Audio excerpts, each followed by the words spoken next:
It's Real Estate Wednesday, so obviously we're going to talk about some real estate stuff. So I'm here with Mom, and if you don't know us, my name's Ryan. I'm Karen. And we run the Top Hat Connections real estate team in Tulsa, Oklahoma, serving, of course, Tulsa and the surrounding areas. So Real Estate Wednesday, if you haven't watched one before, we just kind of pick a topic that has been brought up to our attention that maybe we need to educate people on. And today, there's just a lot of people moving to Oklahoma, and things are a little bit different here. Yes. We say in a lot of our videos that real estate is very hyper local, and more than just the houses themselves, the actual contracts can vary from state to state. Right. So today we just wanted to touch on a few things that you might want to consider or know about when you are purchasing a home in Oklahoma. I do know, I've heard a couple of our clients say, geez, in California, we close in 2 weeks. What's this 30 days? Right. That's kind of what we're talking about. Yeah, so a big part of the 30 days is because in Oklahoma and Iowa, they're the only two states that still are an abstract state. So an abstract is this huge book of details about all of the transfers of ownerships all the way back to basically before the first person owned it. Right. They're very interesting books. They're very interesting. Really old properties, it goes all the way back to the land rush in 19 whatever or 18. I don't even know how long ago that was. But it's really interesting. But that's part of what can delay the process because the abstract has to be located, then it has to be brought to the title company and then reviewed by the title attorneys, also then reviewed by the sellers, or vice versa. The buyer's title attorney looks at it, then the seller's title attorney looks at it. And then once they all agree, then they can, of course, pass good title. And sometimes it does take a little bit of time to locate those abstracts, depending on which county you are in. Some of the more rural counties in Oklahoma takes a little bit more time. So it's something to be aware of. Obviously, in our contracts, it's always on or before a certain date. So if you set the closing for maybe, say, the 30th of a certain month and everybody's ready by the 27th, well, if everybody agrees, you can close on the 27th. It really doesn't matter. But it is nice to have that grace period. I would say 30 to 45 days is a good thing to keep in mind if you are considering moving to Oklahoma and you want to kind of time that out with your either current sale or your current lease or whatever your current living situation is. And cash, on the other hand, can be a lot quicker. Cash, on the other hand, is going to be a lot quicker. There's no loans involved in that. So, if you have a cash deal, you're still going to have to wait on the abstract, but you've eliminated all of the lending paperwork. So I've seen people close in as little as 2 weeks, sometimes a little less than that. It really depends on how good the communication is between all the parties involved. Right. So that's why it's always good to have a realtor that has a good, close working relationship with their vendor partners. Vendor partners meaning the title company, the appraisers, the lenders if they're involved, and then the inspectors and all the people that touch the real estate transaction to make sure that everything is getting done in a timely manner because the ball can get dropped a lot of places in a real estate transaction. So what makes a smoother transaction is the communication between all the people involved. So what is something else that's different in Oklahoma contracts? I'm trying to think.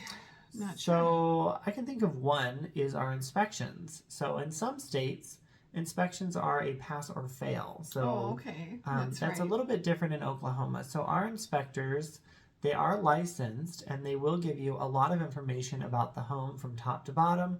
Most people opt for a whole home inspection.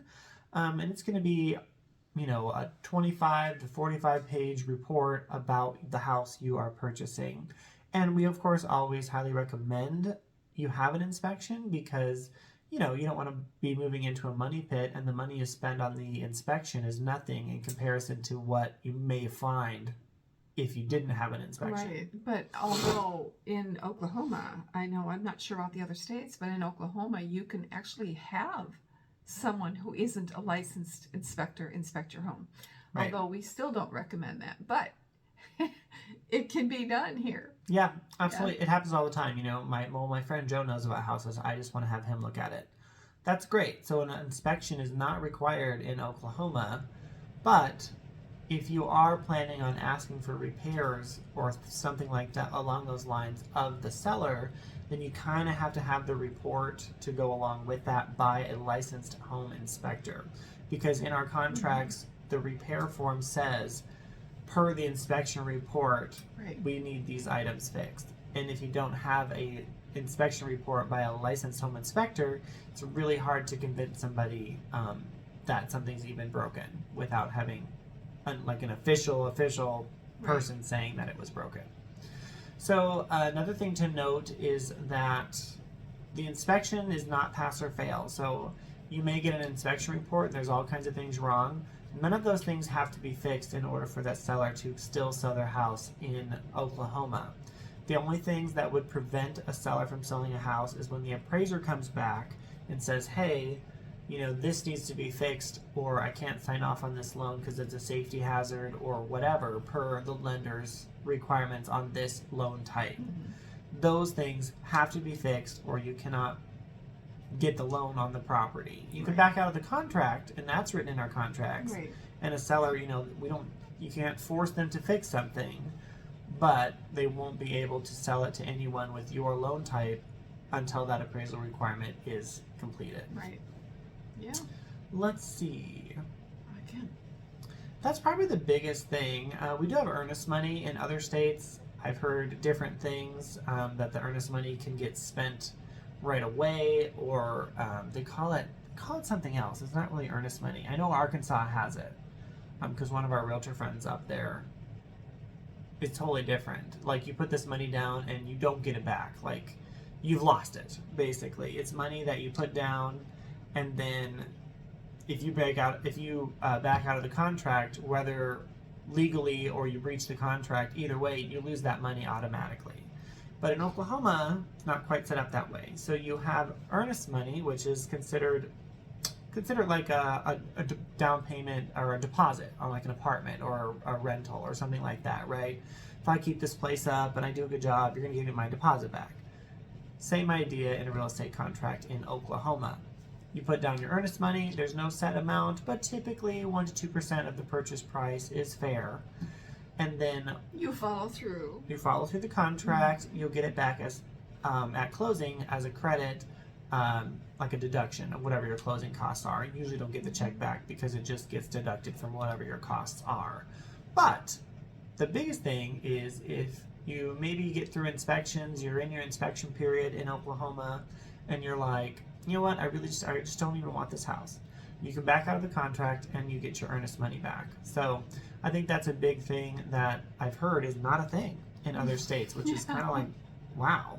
But not that way in Oklahoma. They are very, a lot of people say it's kind of like the good old boy state still. I mean, there's a lot of handshake deals and just, you know, people want to just use their word a lot, you know, well, my word is good. I'm like, I appreciate that, but we do need to put it in writing. Yeah. But you do find that kind of mentality a lot in Oklahoma because there's still a lot of, you know, good old country boys and cowboys, and you know, a handshake was good enough for them back then. But as things have changed, Unfortunately, we have paperwork now. needed to do more paperwork. But that is something to note just when moving to Oklahoma. That's kind of the culture here is very much just family. I'm trying to think of the dead Indian story, how that works, but that isn't everywhere. Not everywhere. So as far as title works, a lot of people know, like, there's a huge Native American or Indian population in Oklahoma. And so sometimes, we've never had this happen in like almost 9 years of doing real estate. We're told that it does happen. But it does happen. It's built into our contracts that because we still have abstracts, there is a way to kind of always know who previous owners were down the line. Whereas in other states, they're just a one-page document. They don't go back that far. Right. So in Oklahoma, there are times where you're selling a house, the abstract gets pulled, title agents start looking at it, and they realize there's a mistake somewhere along the chain of ownership transfers. And sometimes it could be, well, there's a descendant of a descendant and this person, and they might still be alive, so we need to make sure that they don't have any claims to this property. And there's a process for that, and it's very archaic, and it's kind of ridiculous. Do call it the dead Indian. Yeah, that's not what it says, but they say it's the dead Indian clause, basically. That's it. But if that were to happen, you need to prove that they don't have any rights to the property, and whoever their descendants are, you know, they don't know about this property. But to do that, they literally have to put a newspaper ad out for like a certain amount of days, so many days, and then they, you know, just to give anybody a chance to come forward. Which who actually reads a newspaper, I don't know. Well, but today maybe they use other ways, but it is to clear the title. They do. So that's part of clearing the title, because obviously people want to have a clear title when they purchase their home. Mm-hmm. So never had that happen, but if it were to happen, the sellers do get an automatic 30 days to remedy any title situations. Mm-hmm. Now that can of course be renegotiated, but if you don't, standard in our contract, and you don't change it, it's 30 days. So I think that about covers the main differences. I mean, there's a lot of other things we do, but as far as the contract goes, compared to other states, that's probably the biggest things. So as always, hope you guys are having an amazing day. If you have any real estate questions or more comments about how things work in the real estate world, comment them below. Maybe you just want to know about Oklahoma. Yeah, or if there's something about Oklahoma you want to know, on this channel we always share local insights and restaurants, and of course real estate tips like the video you're watching now. So if you're into that, go ahead and like and follow or subscribe depending on where you're watching this video. We always love to hear your feedback as well. So like I said, if there's something more you want to know about, comment below. We can maybe make a video about it. Sounds like fun, Ryan. Want to add anything else? Nah. All right. Well, we'll see you guys in the next video, and you have a great day.